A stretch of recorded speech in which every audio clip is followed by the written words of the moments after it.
El Señor esté con ustedes. Y con su espíritu. Lectura del Santo Evangelio según San Lucas. Gloria a ti, Señor.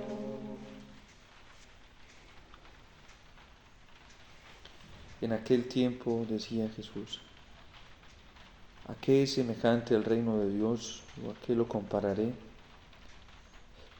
Es semejante a un grano de mostaza que un hombre toma y siembra en su huerto. Creció, se hizo un árbol y los pájaros del cielo anidaron en sus ramas.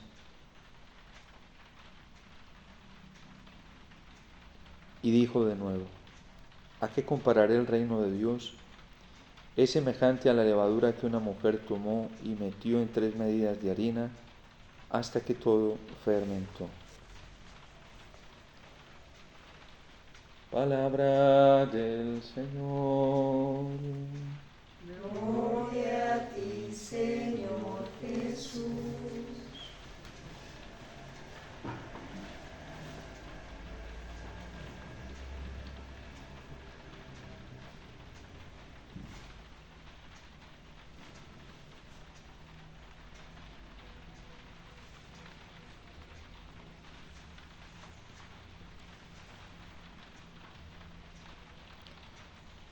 Esta comparación que trae el Evangelio de hoy de la semilla de mostaza con el reino de Dios nos sirve muchísimo y es muy diciente para nosotros en un tiempo como en el actual, donde es tan difícil percibir como esa semilla de la esperanza, esa semilla de la alegría, esa semilla de la paz.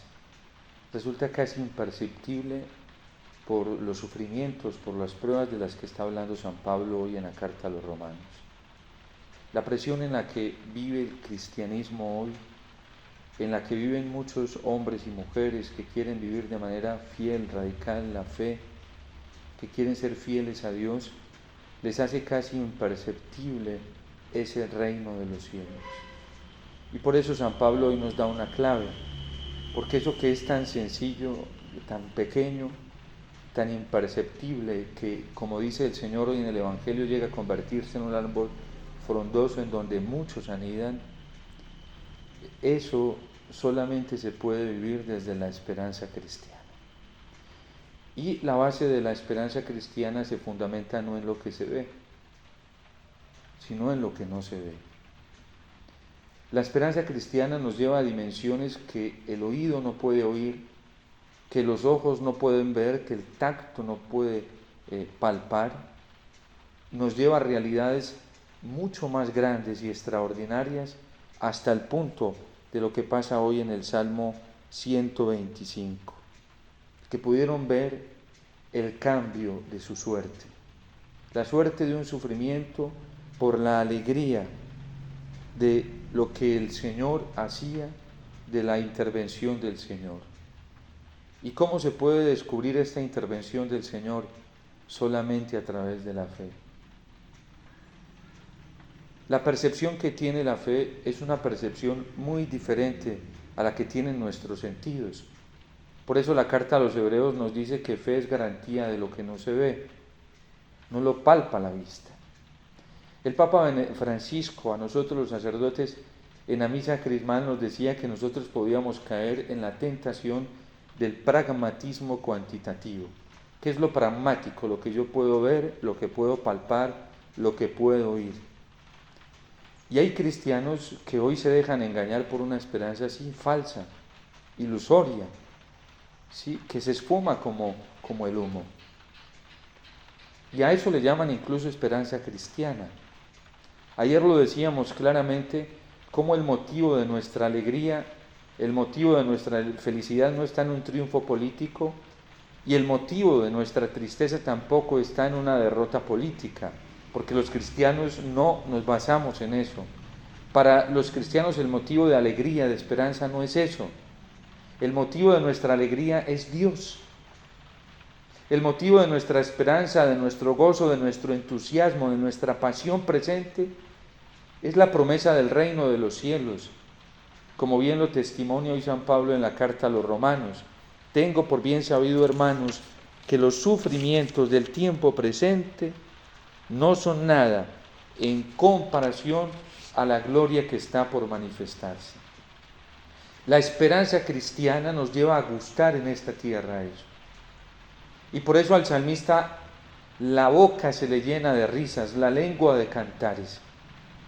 ¿Cuándo es capaz el cristiano de comenzar a llenarse de risa y de alegría? Cuando es capaz de experimentar los preludios del cielo en esta tierra. Y cuando el cristiano se vuelve indiferente, pero no esa indiferencia dañina, sino la indiferencia santa, de que no dependa de una situación actual presente el motivo de su alegría o de su tristeza, sino Dios mismo y la relación con Dios, cuando el cristiano vive en la esperanza. Por eso estos días la Iglesia le está pidiendo al Señor en la oración colecta que aumente nuestra fe, nuestra esperanza y nuestra caridad. El motivo de nuestra tristeza, como también lo podemos recordar, no se basa en que un partido político haya perdido o un candidato haya perdido. El motivo de la tristeza cristiana es que esté separado de Dios, que algo lo separe del Señor, que nuestras infidelidades nos separen del Señor, que nuestra opción por el mundo nos separen del Señor, que nuestra opción por el mal nos separen de Dios. Ese es el motivo de tristeza de un cristiano, no otro. Cuando el motivo de nuestra alegría, de nuestro entusiasmo, de nuestros sueños y de nuestras ilusiones son cosas temporales, ya no estamos viviendo una esperanza cristiana, porque una esperanza que se ve ya no es esperanza, porque una esperanza que se palpa ya no es esperanza, porque una esperanza tangible, pragmática, como dice el Papa Francisco, ya no es esperanza.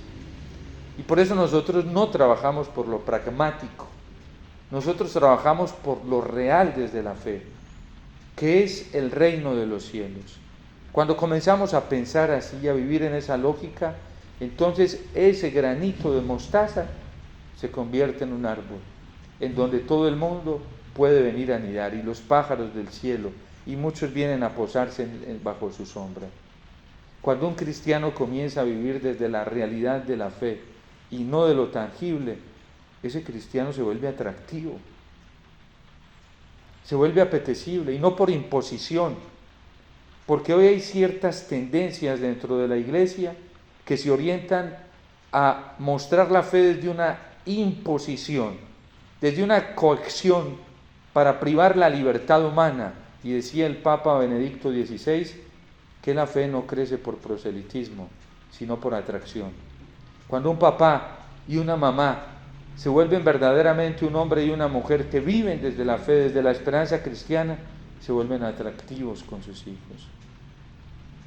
Yo he visto hogares donde los papás ya no tienen que evangelizar con la boca, y aunque sus hijos experimentan la tentación de la rebeldía, por ver el modelo, el ejemplo de sus papás, después recapacitan y dicen: papá, mamá, tú tienes la razón, tú la tienes.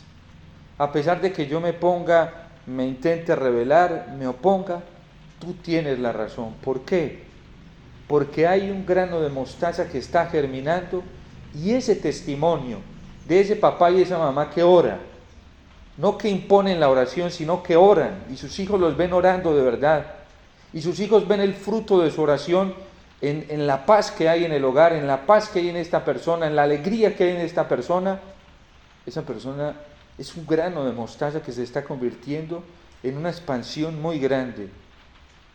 Pero cuando nuestra imposibilidad de tocar el cielo con la esperanza, con la fe, en esta tierra, cuando nuestra imposibilidad, incapacidad, nuestra impotencia y despecho de no experimentar eso que está experimentando el salmista, solemos a desesperarnos y a ir a imponer las cosas, y caemos en la tentación. Decía el Papa Francisco a nosotros los sacerdotes, nos decía en la misa crismal, que a veces nosotros tendemos a suplantar la Trinidad. El trabajo que le corresponde a Dios A veces lo queremos hacer nosotros. Y eso es una tentación constante en la que todos tendemos a caer. La esperanza nos dice a nosotros que la alegría que espera este mundo, el gozo que espera este mundo, solamente está en Dios. Y hay que buscarlo en Dios, no en otra cosa. La virtud de la fe que nos lleva a la confianza nos dice que la liberación total del hombre y del mundo está solamente en Dios. Y cuando nosotros comenzamos a creer esto, a vivir esto, entonces comenzamos a experimentar esto que está cantando el salmista hoy. La boca se nos llenaba de risas, la lengua de cantares. Hasta los gentiles decían, hasta los paganos, los pecadores, el Señor ha estado grande con ellos. El Señor ha estado grande con nosotros y estamos alegres. Cuando un cristiano comienza a vivir desde la fe, pues no le preocupa la situación, no se deja angustiar, ¿sí?, ni provocar por la situación del país, porque él ya tiene una certeza más grande en su corazón, y así vea todo desbaratado en el país, tiene una certeza muy grande en el corazón que le da la fe, y le dicen que va a terminar esto. Cuando un católico verdaderamente tiene su esperanza y su confianza puesta en el Señor, y ve la situación de la iglesia que sufre, ve la situación de confusión, ve la situación de tantas cosas, tanto pecado dentro de la misma iglesia, cuando un cristiano vive desde la esperanza en Dios, dice, yo ya sé cómo va a terminar esto. Cuando el Papa Benedicto XVI presentó su renuncia, dijo que él no tenía miedo por la iglesia, porque él sabía quién era el capitán de la iglesia, quién era el verdadero pastor. Y eso no fue de boca para afuera. Haber renunciado es que nosotros no somos indispensables en la obra de salvación. El único indispensable para la salvación de la iglesia es el Señor. Nosotros no somos indispensables para la salvación de un país o del mundo. Es el Señor. Solo cuando nuestra fe y nuestra esperanza funcionan así, encontramos paz, encontramos alegría y nos vemos creíbles para los demás. Porque entonces un cristiano que vea a otro feliz en medio de la tribulación, de la prueba, y lo vea contento, y lo vea lleno de esperanza, y dice, ¿este qué le pasa? ¿Este dónde está viviendo? Ahí dice, pues está viviendo, yo lo veo aquí con los pies puestos en la tierra, se mueve, trabaja, hace y deshace, pero parece que tiene su corazón en otro lado. Claro, ¿dónde lo tiene? Lo tiene en Dios, que es fuente de esperanza, que es fuente de alegría. Pero cuando uno no tiene su fe puesta en el Señor, la tribulación, el drama lo absorbe, lo presiona tanto que lo envuelve. Y dice el Señor, yo les voy a decir a quién se parece ese. Se parece a alguien que ha construido y ha edificado sobre arena. Llegaron las corrientes, las turbulencias y lo tumbaron. Hoy en la iglesia mucha gente está cayendo en estas tentaciones.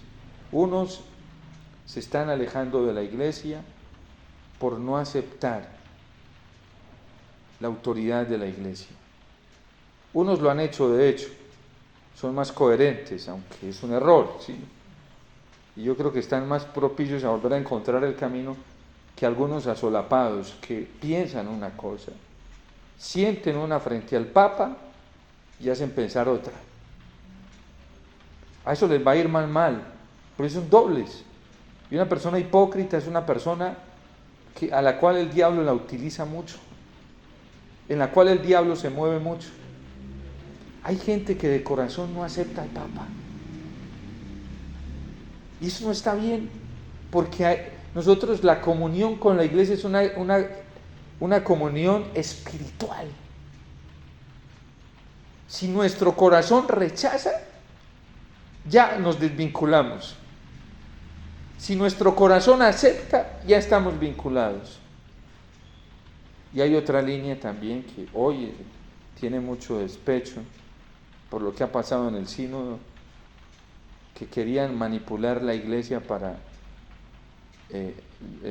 orientar o para permisivamente, para que se aprobaran ciertas cosas con este sínodo. Están despechados, porque también han querido vivir su relación con la iglesia a su manera, la manera del mundo, del relativismo, del relajo, del conformismo. Pero allí en ninguno de los dos bandos está funcionando la fe. En ninguno de los dos bandos está funcionando la esperanza. En ninguno de los dos bandos está trabajando la caridad cristiana. Porque no tienen su esperanza ninguno de los dos bandos en Dios. La tienen puesta en ellos mismos, en lo que ellos sienten, proponen, quieren, disciernen, en sus criterios, no en los criterios de Dios.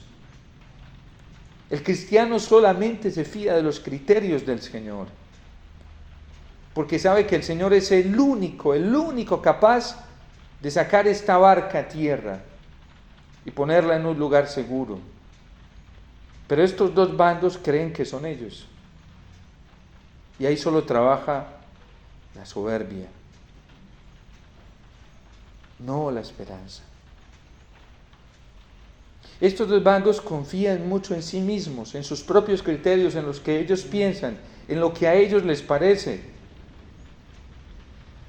y en los que el consenso dañado que está a su alrededor piensa y cree porque cree lo mismo y piensa como ellos. Y si uno no piensa como ellos, válgame Dios, sí.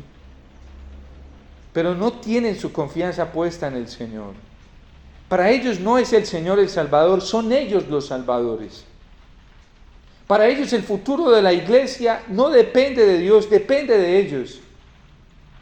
Para ellos el que la iglesia llegue verdaderamente a la unidad que tanto necesita y que tanto anhela el Señor y que tanto anhelamos nosotros, no depende del Señor, depende de ellos. La semilla de mostaza, por eso Dios compara el crecimiento del reino de los cielos con la semilla de mostaza, porque es imperceptible. ¿Saben qué es lo más fabuloso hoy? Que Dios está salvando a la iglesia, y eso no se ve por YouTube, por Facebook, ni por nada de estas redes sociales. Lo hace como el grano de mostaza, sin que casi nadie lo evidencie, por decir nadie. Quienes verdaderamente hoy están siendo una ofrenda agradable al Señor, no salen por ahí, ni los conocemos,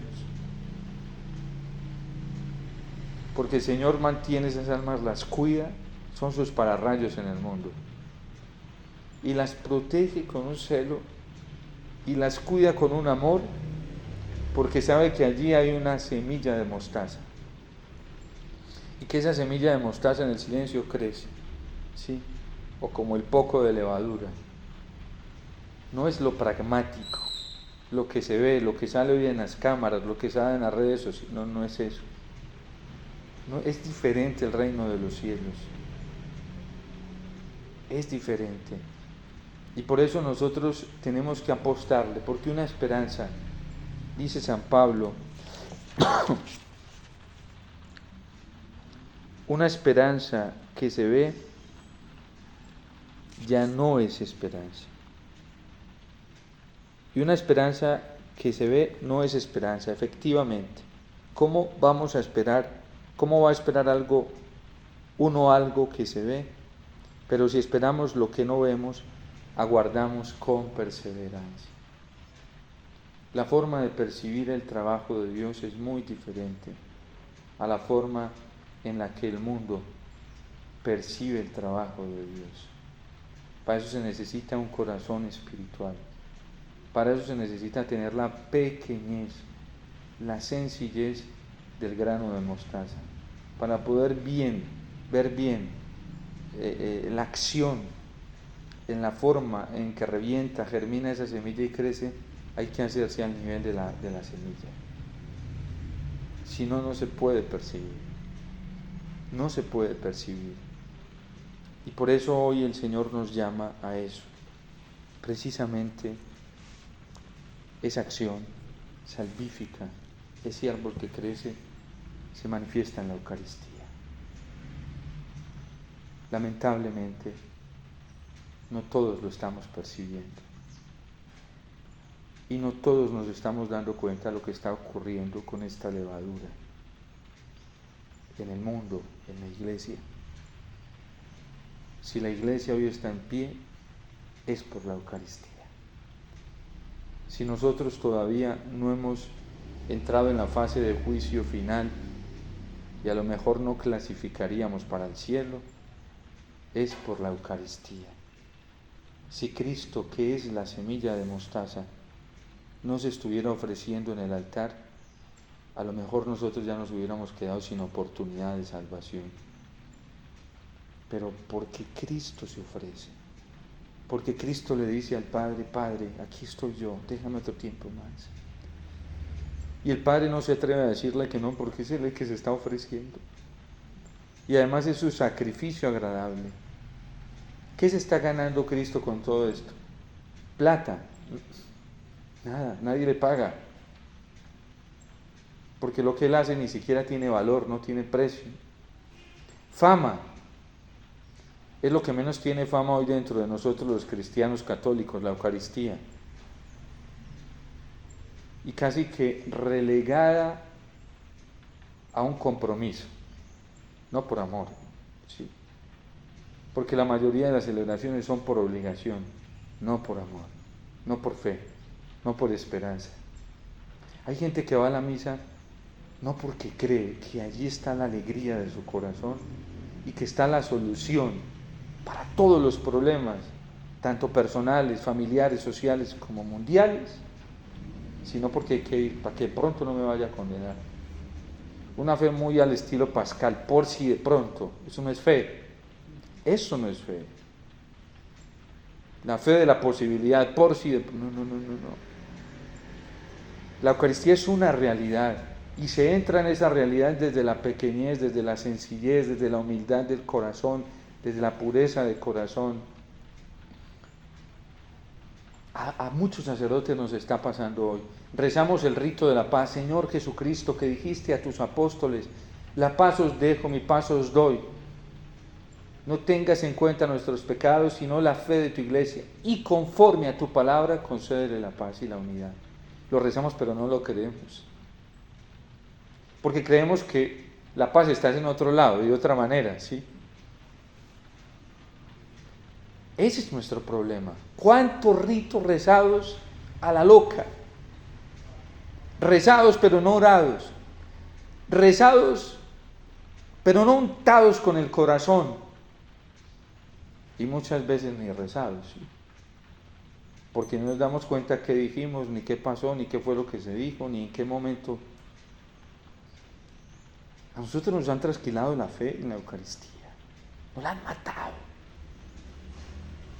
Y hay gente que va a misa, pero no por fe. Parece como cuando el Señor le decía al pueblo de Israel a través de los profetas, sobre todo a Isaías, que fue muy fuerte con él a través del culto: no me agradan sus oraciones. Este pueblo me honra con sus labios, y es bueno para hacerlo, pero tiene su corazón lejos de mí. No creen en mí. Dicen oraciones, rezos, y lo hacen muy bien. Y rezan los salmos, pero sin alma, sin espíritu, sin fe, sin corazón. Porque cuando nos relacionamos con el Señor sin fe, somos como cadáveres repitiendo, como un robot, ¿sí? Lo hace mejor una computadora, ¿sí? O un celular cuando uno pone a reproducir algún género musical, ¿sí? Ya no nos da ni siquiera para coger la Biblia, la liturgia en nuestras manos y orarle al Señor, sino que una máquina lo haga por nosotros, ¿sí? Nosotros no nos damos cuenta que nos han trasquilado la fe. Nos la trasquilaron hace tiempo. Y no podada, le han cortado ya ramas y todo, y están cortándole parte del tronco.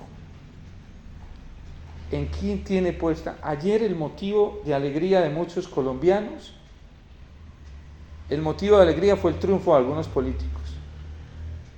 Para nosotros los cristianos fue otra, sí.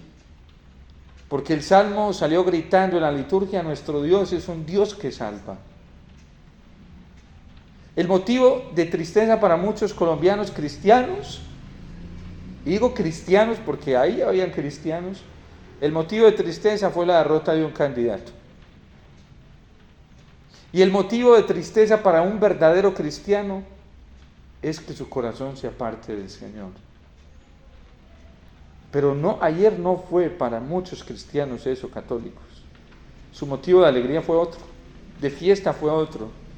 No la palabra del Señor que vino a decirnos: nuestro Dios es un Dios que salva.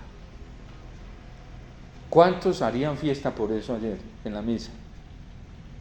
¿Y cuántos conservarán esa emoción? Yo creo que pocos. Pero ¿cuántos la tienen por triunfos humanos? Muchos. El motivo de nuestra alegría es el Señor. Hoy el Salmo lo dice: cuando el Señor cambió la suerte de Sión, nos parecía soñar. La boca se nos llenaba de risas, la lengua de cantares. Y por eso hasta en las tribulaciones y los sufrimientos vivimos alegres, porque las pruebas y los sufrimientos no son nada comparados a la gloria que se nos está reservada. Y quien vive así será como un árbol frondoso, será como una medida de levadura que fermente toda la masa. Pidámosle al Señor la gracia de encontrar en Él, el motivo de nuestra alegría, de nuestro entusiasmo, de nuestra ilusión, no en nada más. La fe cada vez tiene que depurarse, y el Señor nos está haciendo un favor muy grande, porque ese se depura a través de la tribulación. Y es necesario que nuestro corazón sea purificado para que solamente quede la fe en el Señor, la esperanza en Él y el amor por Él. Si no, vamos a ser los más desgraciados. Uno teniendo esperanza en cosas humanas, imagínese si no se le da mañana. Saber que se va a entristecer, se va a despechar o hasta se va a resentir o va a odiar por eso. Muy triste eso. Pero cuando uno tiene su esperanza en el Señor, pues puede pasar aquí alrededor lo que pasa y el corazón sigue intacto por Dios. Antes más entusiasmado, y es un corazón que persevera cada vez más y más en los sufrimientos temporales. Por eso no nos podemos dejar engañar. La ruta nos la marca la palabra del Señor. La ruta nos la marca la liturgia. La ruta nos la está marcando la iglesia. Pero la iglesia fiel, la que ha sido fiel a Cristo. Esa iglesia hermosa que resplandece hoy en el cielo, esa que va a bajar de junto a Dios, no la de aquí de la tierra, ella va a bajar de junto a Dios. Esa que resplandece en tantos santos, en la Virgen, San José, en tantos santos a lo largo de estos 20 siglos. Han sido miles y miles, millones, que resplandecen hoy porque le fueron fieles a Dios. Esa iglesia es bellísima y es nuestra iglesia, son nuestros hermanos. Son los que nos motivan, son parte de nosotros, son los que nos dicen hoy vale la pena darlo todo por el Señor, vale la pena. Son ellos los que nos entusiasman a ser fieles, y a esa iglesia hay que estarla mirando, hay que estarla contemplando. Tantos santos sacerdotes, muchos, religiosos, religiosas, hombres y mujeres casados, niños, ancianos, jóvenes, que lo entregaron todo por Cristo. Y esa iglesia brilla, brilla. Un San Francisco de Asís, ni la historia se lo ha podido tragar, y entre más pasa el tiempo, más importante, más vivo, ¿sí? Es un religioso como esos, vale la pena contemplarlo. Esa es nuestra iglesia bella y hermosa. Un San Juan Pablo II, que después de haber muerto, los despechados intentan desacreditarlo y más brilla como luz. Un Papa Benedicto XVI, no lo van a poder opacar, y cada vez se va a levantar con más, Dios lo va a levantar con mayor fuerza por su fidelidad. Le tocó sufrir en esta tierra, pero ahora brilla en el cielo. Brilla en el cielo. Y no hay duda de que ese hombre es un santo, porque nos lo demostró con los hechos, no de palabras. No de palabras. La iglesia, el timón de la iglesia lo lleva el Señor y por eso renunció.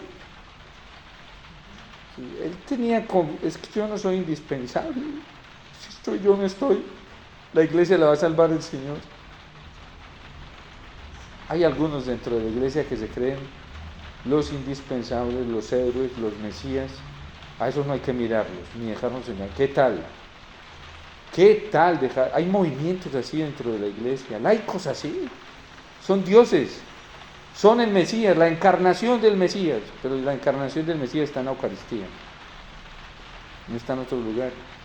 No nos podemos dejar engañar en este tiempo, porque solamente el Señor es el motivo de nuestra alegría, su palabra es la ruta que siempre nos saca. Y por eso nosotros tenemos que estar en el Señor, y el Señor está en la Eucaristía real. Miren, es tan hermosa la Eucaristía, que aquí en la Eucaristía no hay una figura del cielo. Aquí en la Eucaristía se anticipa el cielo, entramos en comunión con los santos. Literal, eso pasa. En la Eucaristía estamos en la eternidad. La Iglesia nos lo ha enseñado en su magisterio. Nos anticipa la vida eterna. Por eso quien come mi carne y bebe mi sangre, vive de vida eterna. Y a ese yo lo resucitaré en el último día.